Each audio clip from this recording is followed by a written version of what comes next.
39.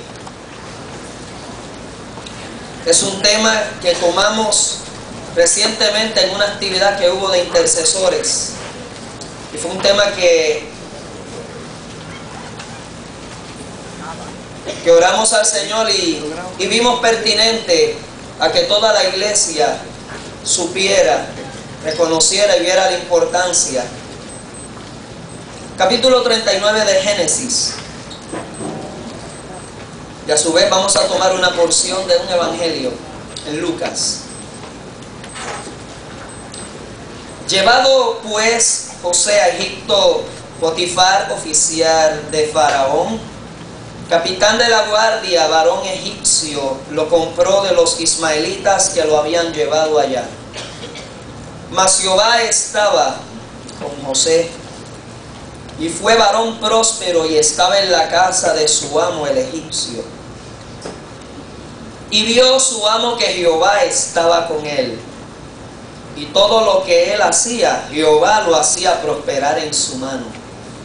Así halló José gracia en sus ojos y le servía. Y él le hizo mayordomo de su casa. Qué tremendo.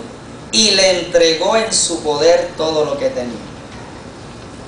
Y aconteció que desde cuando le dio el encargo de su casa y todo lo que tenía, Jehová bendijo la casa del egipcio a causa de José. Y la bendición de Jehová estaba sobre todo lo que tenía, así en casa como en el campo. Y dejó todo lo que tenía en mano de José, y con él no se preocupaba de cosa alguna, sino del pan que comía. Y era José de hermoso semblante y bella presencia. Yo voy a añadir aquí un pero. Esos peros de la Biblia, o de momento y de repente. Pero aconteció que después de esto, que la mujer de su amo puso sus ojos en José y dijo: duerme conmigo. Qué tremendo. Y él no quiso. Y dijo a la mujer de su amo: he aquí que mi señor no se preocupa conmigo de lo que hay en casa, y ha puesto en mí su mano todo lo que tiene. No hay otro mayor que yo en esta casa, y ninguna cosa me ha reservado sino a ti, por cuanto eres su mujer. Yo voy ahora a tomar la otra versión para no ver aquí a la mujer como la mala. Pero aconteció que Josefa, el varón, le dijo: acuéstate conmigo. Y ella le dijo: de ninguna manera. He aquí que mi señor no se preocupa conmigo de lo que hay en casa, y ha puesto en mi mano todo lo que tiene, y no hay otro mayor en casa que yo en esta casa, y ninguna cosa me ha reservado sino a ti, por cuanto tú eres marido de otra. Ahora pasemos a Lucas capítulo 9, versículo 24. Un versículo nada más. Un versículo. Lucas 9, versículo 24. Leo desde el 23. Perdón, 23. Y decía a todos: si alguno quiere venir en pos de mí, niéguese a sí mismo, tome su cruz cada día y sígame.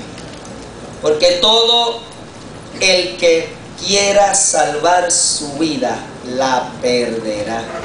En esto queremos enfatizarlo: los que se pierden por Cristo. Todo el que quiera salvar su vida la perderá, y todo el que pierda su vida por causa de mí, éste la salvará. Los perdidos por Jesús. De eso queremos hablar en esta tarde. Sabemos la historia de José, pero yo quiero empezar con este nombre llamado Potifar, que significa un devoto del sol, deidad local en las ciudades, según la historia, explican, se daban en ciudades importantes de Egipcio como la ciudad de On y Heliópolis. Esta circunstancia tal vez se fija en la historia de José y se hace una referencia en el delta, que es un distrito de Egipto, que colinda hacia unas millas al sur de lo que hoy entendemos que es Canaán. Egipto, yo creo que una de las historias más hermosas que aparece en la Biblia, narradas y bien compiladas, es la historia de este joven llamado José. Que cuando uno enfatiza en la vida de este joven, no hay otra cosa que fue un joven que se perdió para Cristo. Su vida fue perdida en todo el sentido de su vida. Alrededor de 14 a 16 años perdidos por causa de Jesús, pero vemos los dividendos que deja y las ganancias de aquellos que se pierden para Dios. Al ser tal vez Potifar, empleado de Faraón, literalmente se entiende que tal vez era un príncipe de Faraón. Haciendo un estudio de estas culturas egipcias, no se puede dar otro mover de que, aunque Faraón y ella ya era una cultura bien elaborada y bien organizada, y tenía grandes empleados hasta aún llegar a la servidumbre, cuando hacen los estudios muchos teólogos entienden que estaba solamente Faraón y toda la demás servidumbre, aunque vivían en el palacio, eran sus esclavos, porque era lo que dijera Faraón. Vestían bien, vivían en el palacio, tenían tal vez encargos de capataces, servidores de Faraón, pero eran aún esclavos de ese hombre. O sea, este puesto de Potifar tenía un servicio grande tal vez en el gobierno. Muchos dicen que era capitán de la guardia. Varios teólogos dan varias narraciones en cuanto tal vez a que era tal vez o jefe de los cocineros, o jefe o inspector de las plantaciones, pero el más que pueden allí colindar o tal vez decir que muchos concuerdan, tal vez era jefe de los ejecutadores. Hoy conociéramos un jefe de la guardia, como tal vez un superintendente de la policía,